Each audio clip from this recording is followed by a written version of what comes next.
Começa agora o segundo bloco, anunciando que a gente vai tratar um pouco dessa questão das condições de permanência, assistência estudantil, como estão sendo recebidos, como estão, em que situação os estudantes que estão chegando aqui de diversos locais, diversos rincões aí do Brasil e da América Latina, como é que eles estão instalados aqui. Isso é uma questão que tem despertado interesse, forte interesse dos estudantes ao longo dos dias, aí, das últimas semanas principalmente. A gente separou aqui até algum depoimento, alguns relatos sobre essa questão que eu queria que vocês assistissem. Vamos lá? Eu sofri com um processo, tipo, a instituição pública me processou. Tipo, eu tenho direito à moradia, ela me processou por estar ocupando um direito que é meu. Só que eu tinha perdido a moradia, né?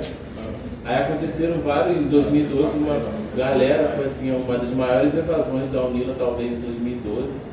Mas, tipo, muita gente foi embora por causa disso, porque a Unila já estava, tipo, apontando o dedo e julgando já que não poderia ficar ali porque tinha que sair, porque perdeu a moradia.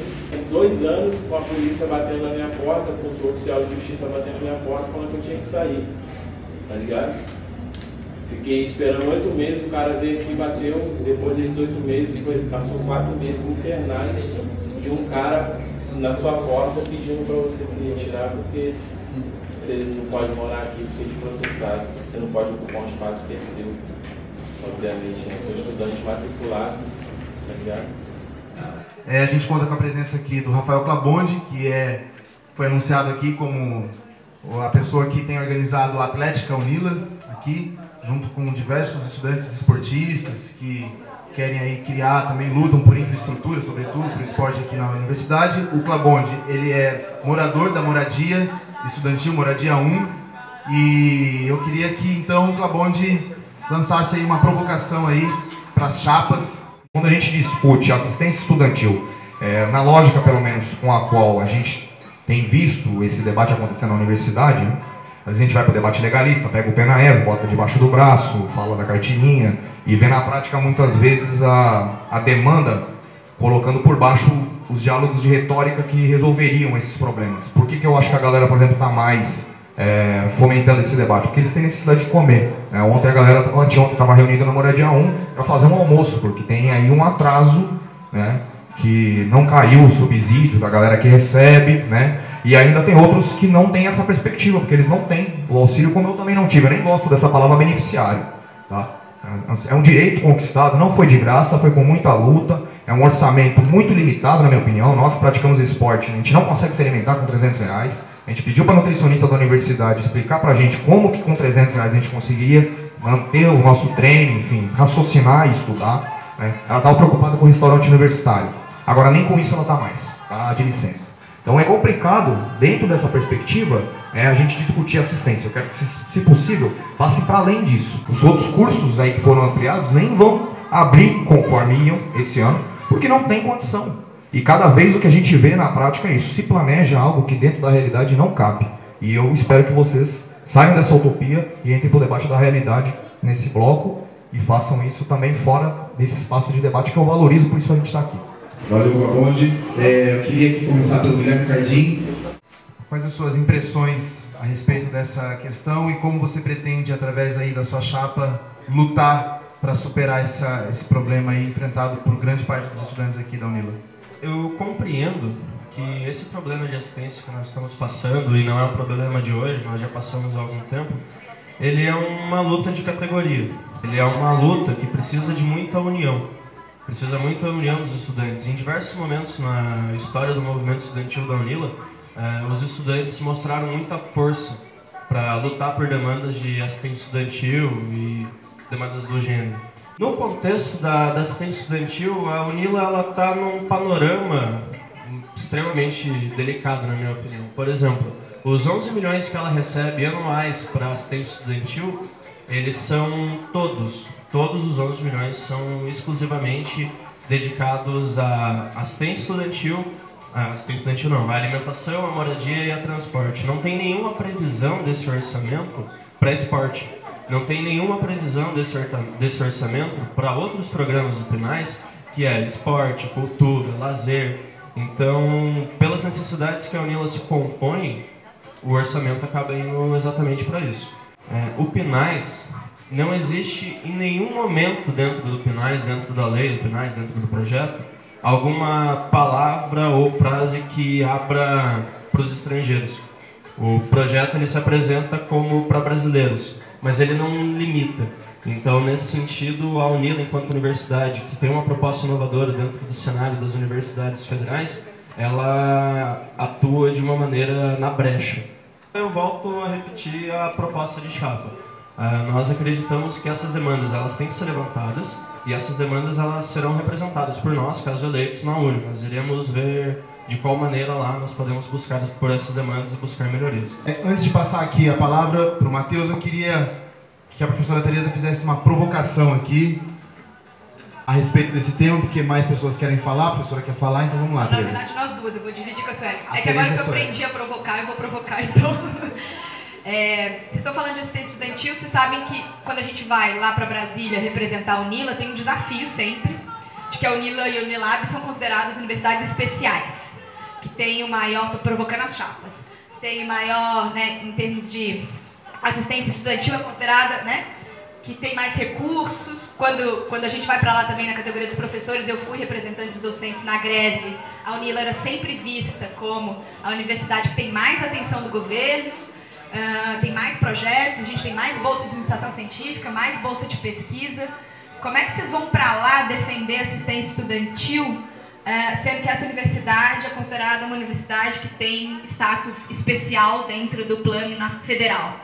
Como é que é possível a gente pensar numa defesa não só para além da UNILA, né? Para o argumento não ficar só aqui, eu estou imaginando que vocês vão representar a UNILA lá, mas vão lutar pela categoria, que é a categoria dos estudantes. Como é que é possível fazer isso sem criar uma ojeriza nas demais universidades com relação à UNILA? Antes da professora Sueli responder, eu queria que a Maiara, então, fizesse a sua consideração. A Maiara, que é da Chapa Abre Alas, fizesse essa consideração, então, já considerando aí as provocações anteriores. A formação da universidade, ela mudou, né? Depois do Reúne, a expansão universitária foi muito grande. Então, hoje o filho do trabalhador está dentro da universidade. E ele entrou na universidade e ele quer permanecer na universidade. Ele quer ter a oportunidade de, como já entrou, ele quer terminar o curso, ele quer continuar dentro desse espaço. Enquanto a UNILA ser a que gasta e tudo mais, né? Eu também ouço muito isso de alguns outros camaradas de outras universidades federais. Só cabe a nós levar essa realidade que não tinha sido nunca pautada dentro da União Nacional dos Estudantes, que não era essa participação efetiva dos estudantes da UNILA num processo como esse da UNE, porque a UNE ela discute as pautas dos estudantes, ela discute o Plano Nacional de Educação, ela levou como bandeira o Plano Nacional de Educação, os 10% do PIB, foram as entidades estudantis no Brasil que asseguraram essa verba para a educação. Cabe a nós hoje discutir essa cobrança e como nós queremos investir esse dinheiro. A UNILA, com seus projetos, com essa incentivo ao esporte, que eu acho que a Atlética faz muito bem, o incentivo ao esporte que acaba tirando o cansaço mental também dos nossos estudantes, porque a gente passa por um desgaste muito grande da universidade. O estudante, filho do trabalhador, que vem para a universidade, ele encontra outra realidade da que ele estava acostumado no ensino médio. Então ele encontra uma universidade elitizada, na qual ele tem que se adequar a ela e passa por um processo muito difícil de adequação ao processo da universidade. E corre o risco de perder os auxílios, perder a bolsa, porque ele não conseguiu render, porque não tirou uma nota tal, não tirou uma nota X, quando na verdade é a qualidade. É como é a nossa moradia, como é a nossa vivência, qual é a nossa vivência dentro da universidade, o que nós pautamos. Valeu, valeu. Professora Sueli, quer aí dar uma provocada nesse tema? Vamos lá? A minha provocação vai no sentido de pensar um pouco mais prático, né? Eu acredito que sim, é uma luta de categoria, assistência estudantil, mas ela precisa ser articulada com os estudantes, com os professores e as outras categorias. Porque, por exemplo, essa semana eu tive uma aula esvaziada, porque os alunos não tinham dinheiro para comer, não foram às aulas. Então, como assim? Existe um atraso da assistência estudantil e as aulas continuam? Vai ser assim na UNILA? Né? Vai ser assim nas outras universidades? Então, eu queria ouvir de vocês como que vocês vão, como que o movimento estudantil ele pode ser articulado com as outras categorias, né? E como que a gente pode pensar questões práticas, porque não é nem a primeira nem vai ser a última vez que houve atraso. Valeu, professora Sueli. Vamos lá. Jonatas, quais são suas considerações aí? Várias, né? Vou ver se eu consigo lembrar e na fala. Essa questão da assistência estudantil, ela é, a gente, para fora, eles olham a gente como mais privilegiados, vamos dizer assim, mas ela está na luta junto com os outros estudantes de outras universidades e aí na UNE, que é para essa ampliação das PNAES, a pauta política e a exigência, a cobrança de que a verba venha para as PNAES. Tentando entrar no tema ali, que a verba do PNAES ela não é exclusiva para comer e morar, sabe? Não é comida e teto só. Ela está inclusive nas questões de saúde, garantia de saúde, de atendimento odontológico, de assistência mesmo para o estudante ter condições de ficar estudando, né? Como a Mayra falou, o Brasil expandiu o número de estudantes, seja tanto nas públicas como nas particulares, nos IFES, expandiu muito e teve toda nessa democratização para as classes trabalhadoras, as classes mais baixas. Antigamente a gente era só um sonho de poder entrar, né? Então a gente não pensava em como vai ficar. Mas na hora que a gente chega aqui, a gente se dá com uma realidade de que a gente precisa ficar. Eu até escolher a UNILA, eu tive que ficar em dúvida entre se eu vou para Ouro Preto ou se eu vou para a UNILA, porque a Ouro Preto tinha determinadas condições de adesão, tinha repúblicas da universidade, ou seja, eu não ia ter esse gasto com a república, com a casa aqui pagando um aluguel, usando assistência estudantil, eu poderia usar com outras coisas, ou seja, você tem que escolher e tu vai delimitando pela sua realidade, né? Como que nós vamos se posicionar nisso, como que nós podemos articular. Primeira coisa, de fato, assim, é uma necessidade que eu vi quando eu cheguei aqui, que é a necessidade de se organizar. A gente não consegue, enfrenta um monte de dificuldade para tentar se organizar, para tentar debater as ideias e tirar propostas, sabe? Essa dificuldade de se organizar em centro acadêmico, de você ter que brigar com Deus e o mundo para entrar num colegiado, você tem que... ficam dificultando os espaços e a gente precisa ultrapassar isso, ultrapassar a burocracia, ultrapassar esses entraves que se colocam para a gente, tanto às vezes com outros estudantes, por outras categorias, quanto para a próxima universidade. Que é se organizar, debater e fazer um debate amplo, como por exemplo a gente está propondo aqui nesse espaço, propulgar isso e as pessoas poderem se posicionarem. E elas se posicionarem e tomarem decisão. Vamos fazer o quê?